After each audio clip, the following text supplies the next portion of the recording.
अस्सलामु अलैकुम वरहमतुल्लाहि वबरकातुहू। दोस्तों, उम्मीद करते हैं आप तमाम ही लोग अच्छे होंगे और अल्लाह पाक आपको हर कदम पर अच्छा अता फरमाए। हर कदम पर तमाम खुशियों से मौला आपके दामन को दोबाला फरमाए। टीएस वर्ल्ड के तमाम नाजरीन, आज की इस वीडियो में हम जानेंगे एक ऐसी नायाब, ताकतवर, शक्तिशाली सूरह मुबारका के बारे में जिस सूरह मुबारका को सूरह मोहम्मद के नाम से याद करते हैं। इस नाम में इतना असर है, अल्लाह पाक इस नाम की बरकत से आपकी तमाम हाजतें कबूल फरमा लेता है। आपको चाहिए जिस नाम में इतनी बरकत हो और उसी नाम से सूरह मुबारका हो, उसमें कितनी बरकतें होंगी, कितने फजाइल होंगे।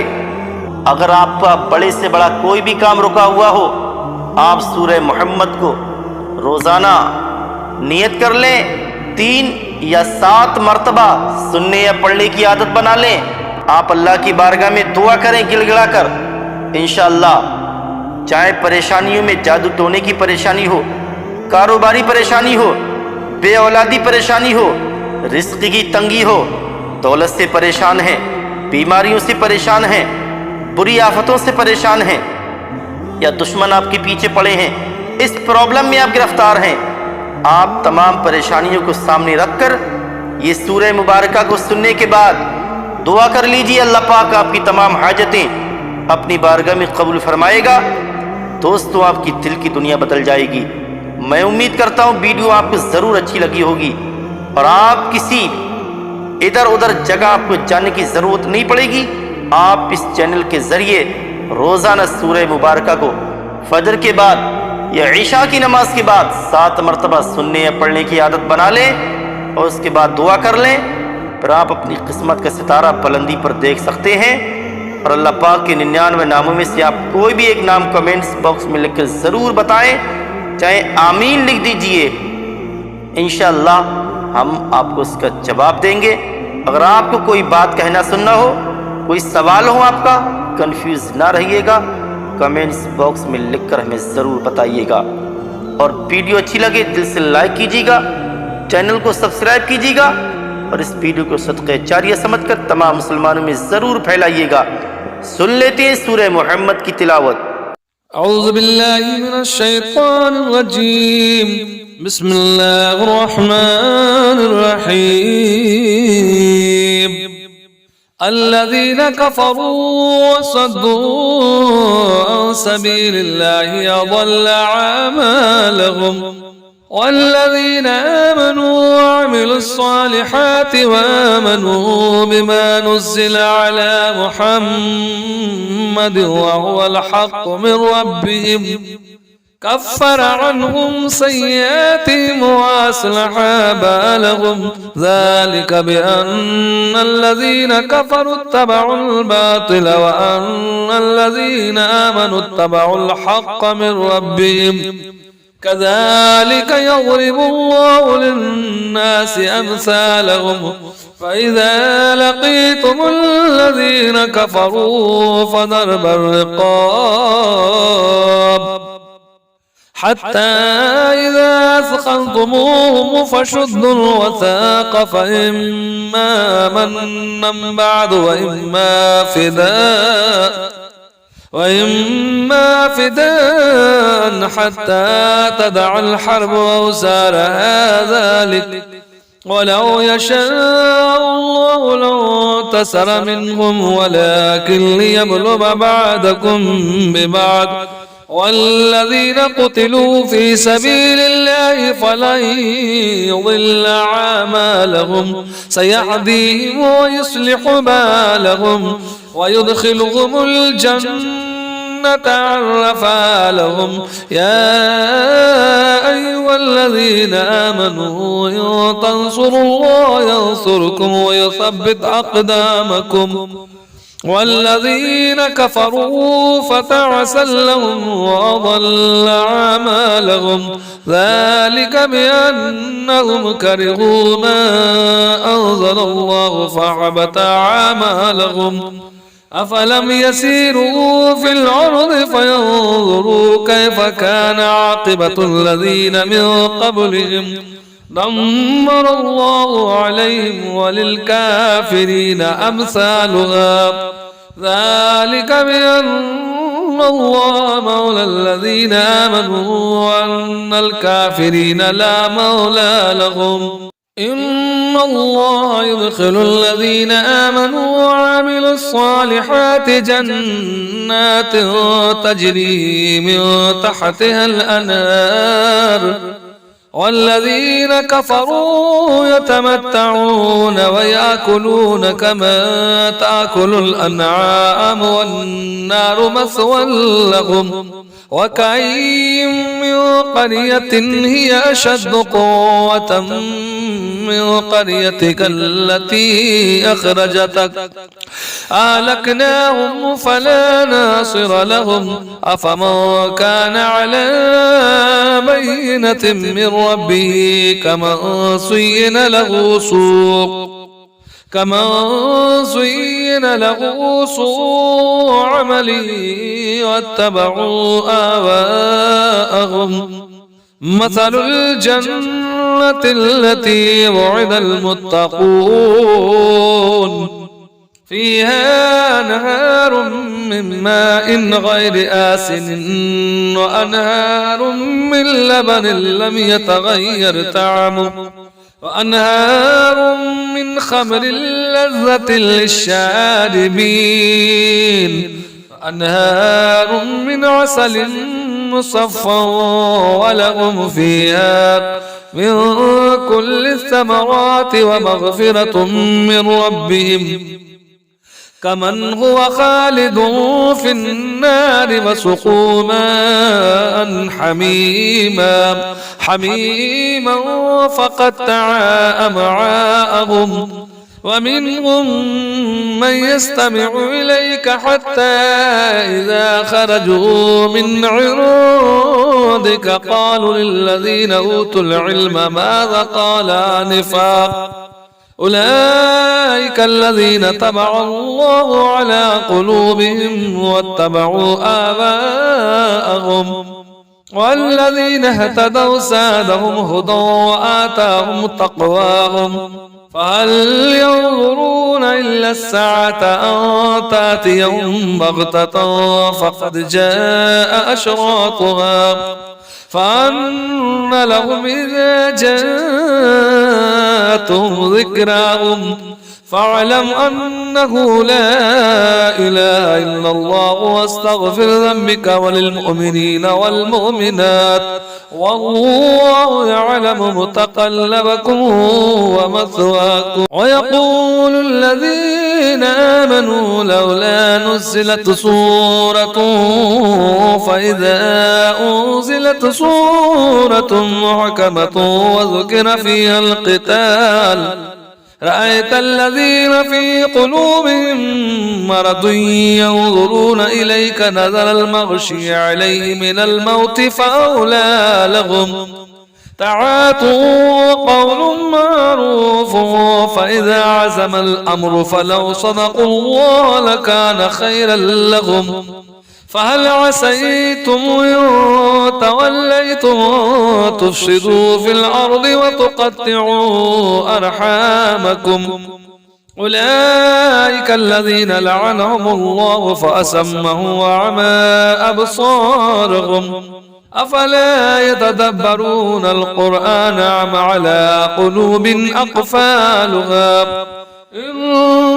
الذين ارتدوا على أدبارهم من بعد ما تبين لهم الهدى الشيطان صول لهم وأملى لهم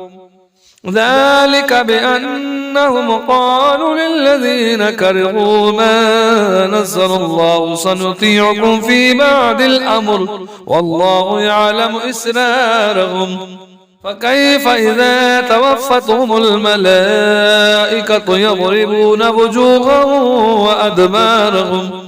ذلك بأنهم اتبعوا ما أسخط الله وكرهوا رضوانه فأحبط أعمالهم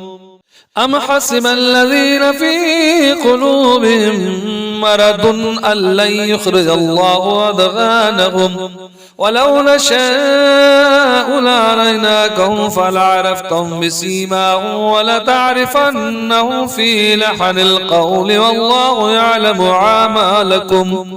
ولنبلونكم حتى نعلم المجاهدين منكم والصابرين ونبلو أخباركم إن الذين كفروا وصدوا عن سبيل الله وشاقوا الرسول من بعد ما تبين لهم الهدى لن يضروا الله شيئا وسيحبط أعمالهم يا أيها الذين آمنوا أطيعوا الله وأطيعوا الرسول ولا تبطلوا أعمالكم إن الذين كفروا وصدوا عن سبيل الله ثم ماتوا وهم كفار فلن يغفر الله لهم فلا تهنوا وتدعوا إلى السلم وأنتم العالون والله معكم ولن يتركم أعمالكم إنما الحياة الدنيا لعب ولغب وإن تؤمنوا وتتقوا يؤتكم أجوركم ولا يسألكم أموالكم إن يسألكموها فيحفكم تبخلوا ويخرج أدغانكم أنتم هؤلاء تدعون لتنفقوا في سبيل الله فمنكم من يبخل ومن يبخل فإنما يبخل عن نفسه والله الغني وأنتم الفقراء وإن تتولوا يستبدل قوما غيركم ثم لا يكونوا أمثالكم صدق الله العظيم بسم الله الرحمن الرحيم الذين كفروا وصدوا عن سبيل الله أضل أعمالهم والذين آمنوا وعملوا الصالحات وآمنوا بما نزل على محمد وهو الحق من ربهم كفر عنهم سيئاتهم وأصلح بالهم ذلك بأن الذين كفروا اتبعوا الباطل وأن الذين آمنوا اتبعوا الحق من ربهم كذلك يضرب الله للناس أمثالهم فإذا لقيتم الذين كفروا فضرب الرقاب حتى إذا أثخنتموهم فشدوا الوثاق فإما منا بعد وإما فداء حتى تدع الحرب أوزارها ذلك ولو يشاء الله لانتصر منهم ولكن ليبلغ بعضكم ببعض والذين قتلوا في سبيل الله فلن يضل أعمالهم سيهديهم ويصلح بالهم ويدخلهم الجنة عرفها لهم يا أيها الذين آمنوا إن تنصروا الله ينصركم ويثبت أقدامكم والذين كفروا فتعسا لهم وأضل أعمالهم ذلك بأنهم كرهوا ما أنزل الله فحبط أعمالهم أفلم يسيروا في الأرض فينظروا كيف كان عاقبة الذين من قبلهم دمر الله عليهم وللكافرين أمثالها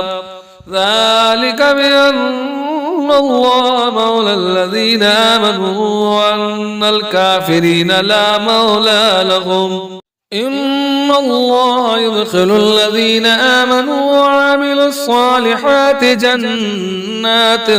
تجري من تحتها الأنهار والذين كفروا يتمتعون ويأكلون كما تأكل الأنعام والنار مثوى لهم وكأين من قرية هي أشد قوة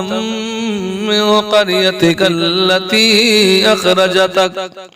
أهلكناهم فلا ناصر لهم أفمن كان على بينة من ربه كمن زين له سوء عمله واتبعوا آباءهم مثل الجنة التي وعد المتقون فيها نهار من ماء غير آسن وأنهار من لبن لم يتغير طعمه وأنهار من خمر لذة للشاربين وأنهار من عسل مصفى ولهم فيها من كل الثمرات ومغفرة من ربهم كمن هو خالد في النار وسقوا ماء حميما فقطع أمعاءهم ومنهم من يستمع إليك حتى إذا خرجوا من عندك قالوا للذين أوتوا العلم ماذا قال آنفا أولئك الذين طبع الله على قلوبهم واتبعوا آباءهم والذين اهتدوا زادهم هدى وآتاهم تقواهم فهل ينظرون إلا الساعة أن تأتيهم بغتة فقد جاء أشراطها فأن لهم إذا جاءتهم ذكراهم فاعلم أنه لا إله إلا الله واستغفر ذنبك وللمؤمنين والمؤمنات والله يعلم متقلبكم ومثواكم ويقول الذين آمنوا لولا نزلت سورة فإذا أنزلت سورة محكمة وذكر فيها القتال رأيت الذين في قلوبهم مرض ينظرون إليك نظر المغشي عليه من الموت فأولى لهم تعاطوا قول معروف فإذا عزم الأمر فلو صدقوا الله لكان خيرا لهم فهل عسيتم إن توليتم تفسدوا في الأرض وتقطعوا أرحامكم أولئك الذين لعنهم الله فأسمهم وعمى أبصارهم أفلا يتدبرون القرآن أم على قلوب أقفالها إن الذين ارتدوا على أدبارهم من بعد ما تبين لهم الهدى الشيطان سول لهم وأملى لهم ذلك بأنهم قالوا للذين كرهوا ما نزل الله سنطيعكم في بعد الأمر والله يعلم إسرارهم فكيف إذا توفتهم الملائكة يضربون وجوههم وأدبارهم ذلك بأنهم اتبعوا ما أسخط الله وكرهوا رضوانه فأحبط أعمالهم أم حسب الذين في قلوبهم مرض أن لن يخرج الله أضغانهم ولو نشاء لأريناكهم فلعرفتهم بسيماهم ولتعرفنهم في لحن القول والله يعلم أعمالكم ولنبلونكم حتى نعلم المجاهدين منكم والصابرين ونبلو أخباركم. إن الذين كفروا وصدوا عن سبيل الله وشاقوا الرسول من بعد ما تبين لهم الهدى لن يضروا الله شيئا وسيحبط أعمالهم. يا أيها الذين آمنوا أطيعوا الله وأطيعوا الرسول ولا تبطلوا أعمالكم. إن الذين كفروا وصدوا عن سبيل الله ثم ماتوا وهم كفار فلن يغفر الله لهم. فلا تهنوا وتدعوا إلى السلم وأنتم العالون والله معكم ولن يتركم أعمالكم. إنما الحياة الدنيا لعب ولغب وإن تؤمنوا وتتقوا يؤتكم أجوركم ولا يسألكم أموالكم. إن يسألكموها فيحفكم تبخلوا ويخرج أدغانكم. أنتم هؤلاء تدعون لتنفقوا في سبيل الله فمنكم من يبخل ومن يبخل فإنما يبخل عن نفسه والله الغني وأنتم الفقراء. وإن تتولوا يستبدل قوما غيركم ثم لا يكونوا أمثالكم. صدق الله العظيم. بسم الله الرحمن الرحيم.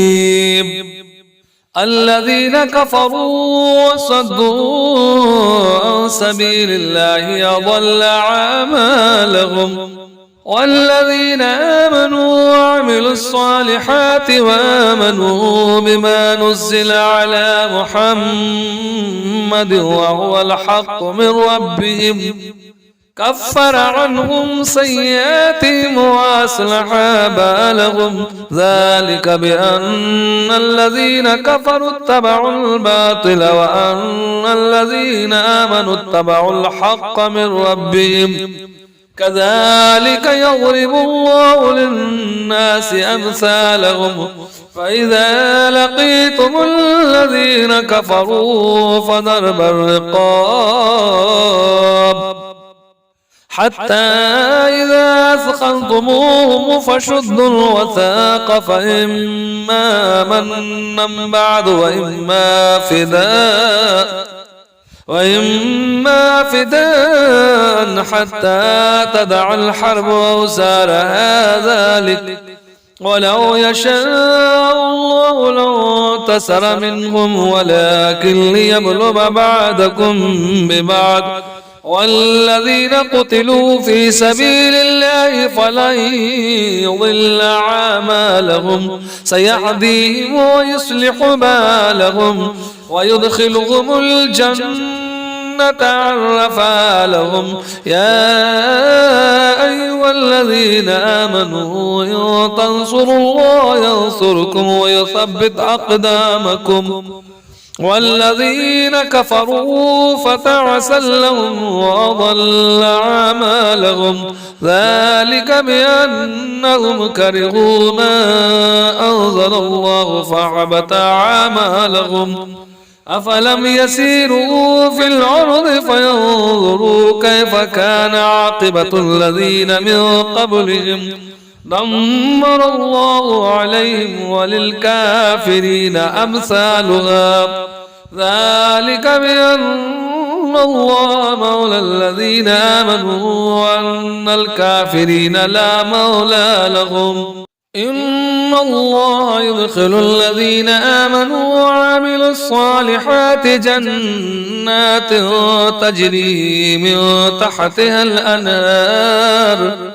والذين كفروا يتمتعون ويأكلون كما تأكل الأنعام والنار مثوى لهم وكأي من قرية هي أشد قوة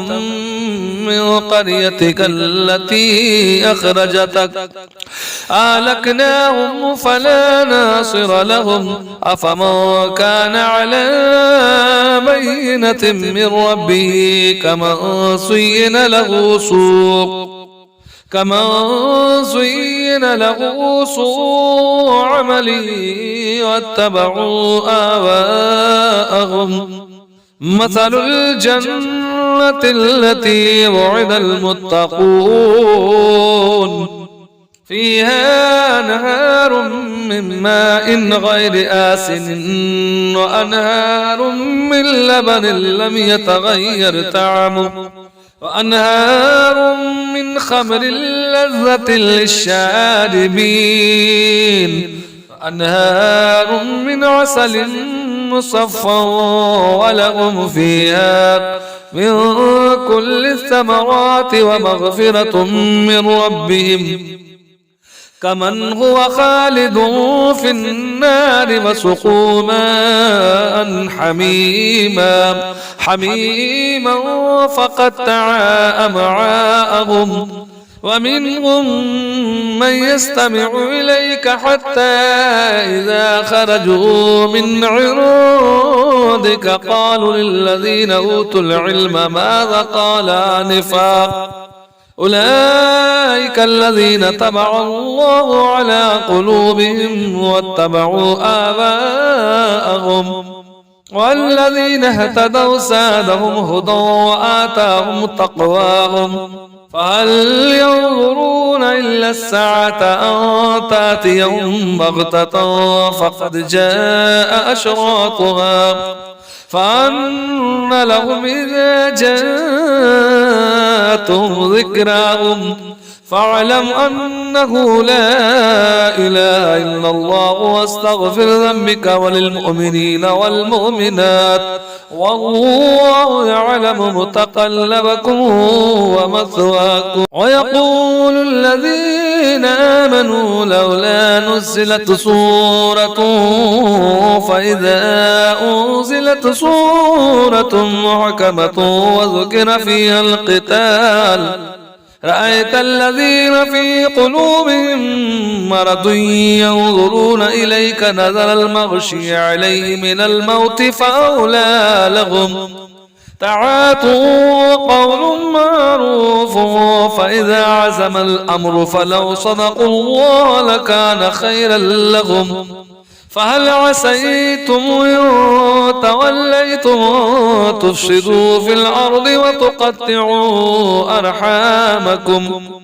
أولئك الذين لعنهم الله فأسمهم وأعمى أبصارهم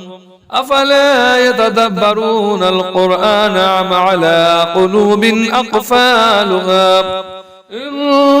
الذين ارتدوا على أدبارهم من بعد ما تبين لهم الهدى الشيطان سول لهم وأملى لهم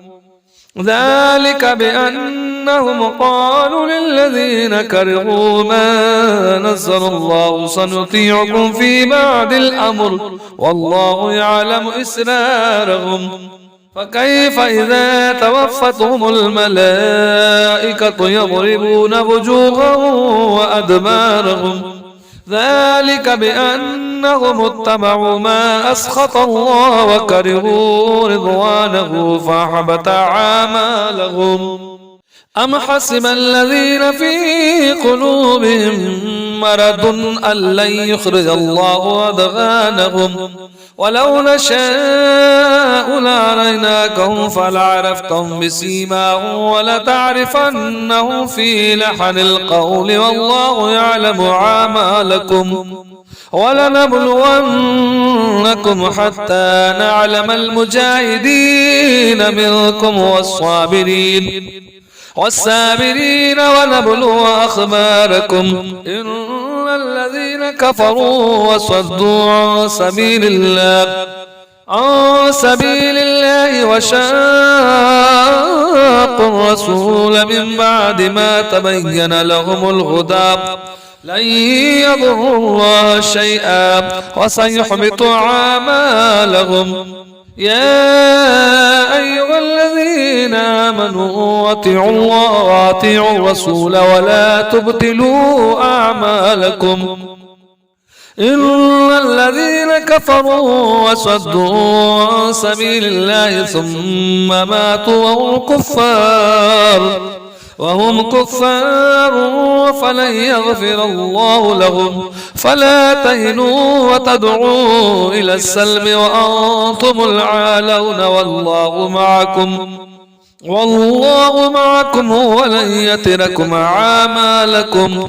إنما الحياة الدنيا لعب ولغب وإن تؤمنوا وتتقوا يؤتكم أجوركم ولا يسألكم أموالكم. إن يسألكموها فيحفكم تبخلوا ويخرج أدغانكم. أنتم هؤلاء تدعون لتنفقوا في سبيل الله فمنكم من يبخل ومن يبخل فإنما يبخل عن نفسه والله الغني وأنتم الفقراء. وإن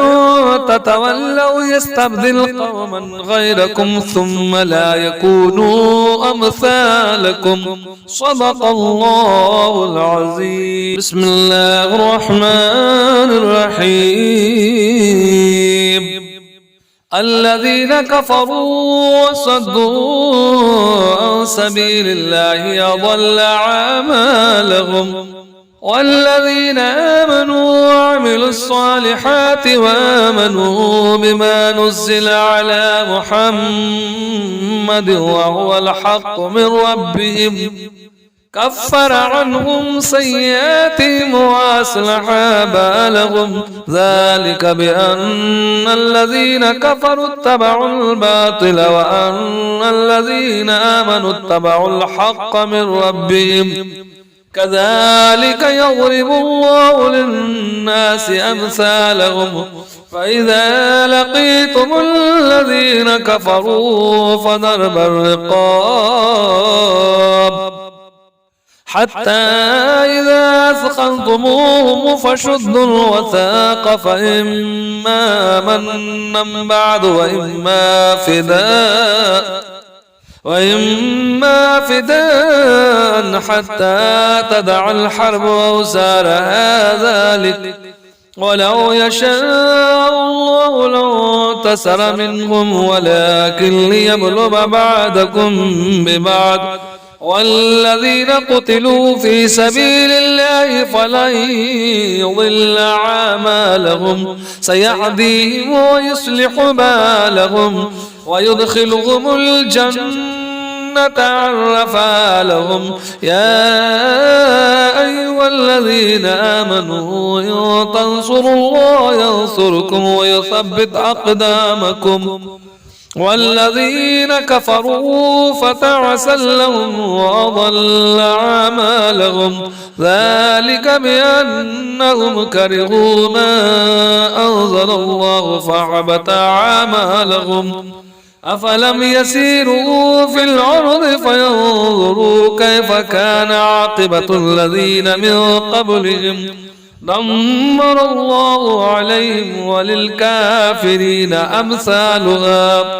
ذلك بأن الله مولى الذين آمنوا وأن الكافرين لا مولى لهم. إن الله يدخل الذين آمنوا وعملوا الصالحات جنات تجري من تحتها الأنهار والذين كفروا يتمتعون ويأكلون كما تأكل الأنعام والنار مثوى لهم وكأي من قرية هي أشد قوة من قريتك التي أخرجتك أهلكناهم فلا ناصر لهم أفمن كان على بينة من ربه كمن زين له سوء عمله واتبعوا آباءهم مثل الجنة التي وعد المتقون فيها نهار من ماء غير آسن وأنهار من لبن لم يتغير طعمه وأنهار من خمر لذة للشاربين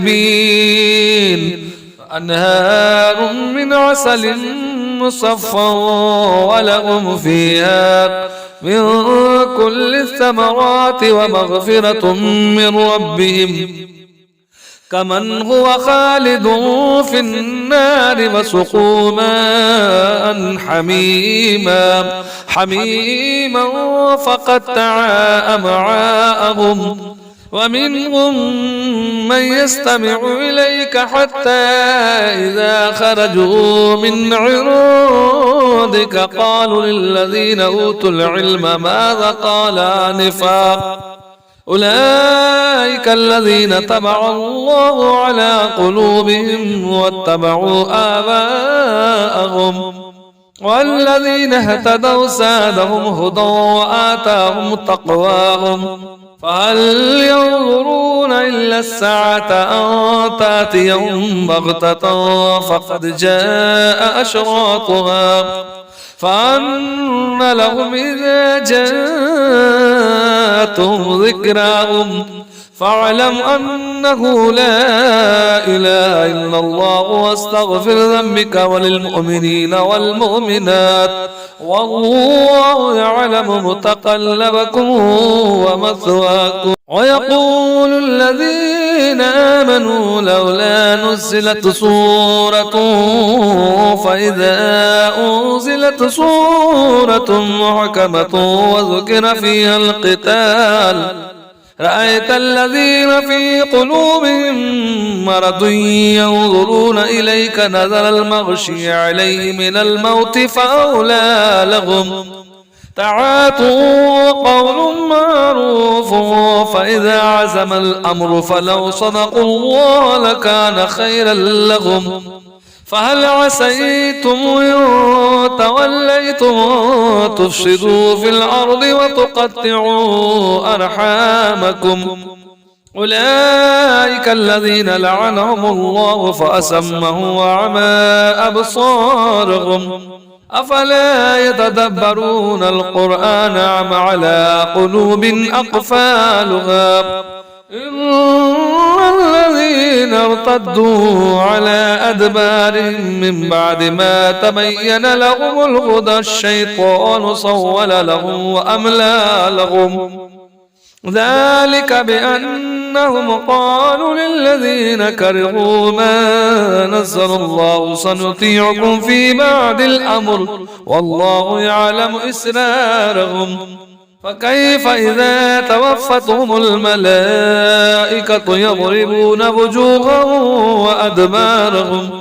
ذلك بأنهم اتبعوا ما أسخط الله وكرهوا رضوانه فأحبط أعمالهم أم حسب الذين في قلوبهم مرض أن لن يخرج الله أضغانهم ولو نشاء لأريناكهم فلعرفتهم بسيماهم ولتعرفنهم في لحن القول والله يعلم أعمالكم ولنبلونكم حتى نعلم المجاهدين منكم والصابرين ونبلو أخباركم إن الذين كفروا وصدوا عن سبيل الله عن سبيل الله وشاقوا الرسول من بعد ما تبين لهم الهدى لن يضروا الله شيئا وسيحبط أعمالهم. يا أيها الذين آمنوا أطيعوا الله وأطيعوا الرسول ولا تبطلوا أعمالكم. إن الذين كفروا وصدوا عن سبيل الله ثم ماتوا وهم كفار فلن يغفر الله لهم. فلا تهنوا وتدعوا إلى السلم وأنتم العالون والله معكم ولن يتركم أعمالكم. إنما الحياة الدنيا لعب ولغب وإن تؤمنوا وتتقوا يؤتكم أجوركم ولا يسألكم أموالكم.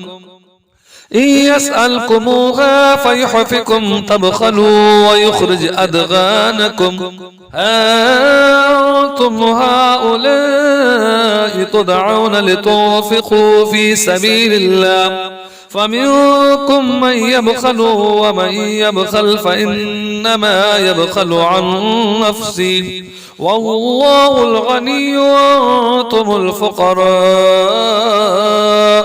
وإن تتولوا يستبدل قوما غيركم ثم لا يكونوا أمثالكم. صدق الله العظيم.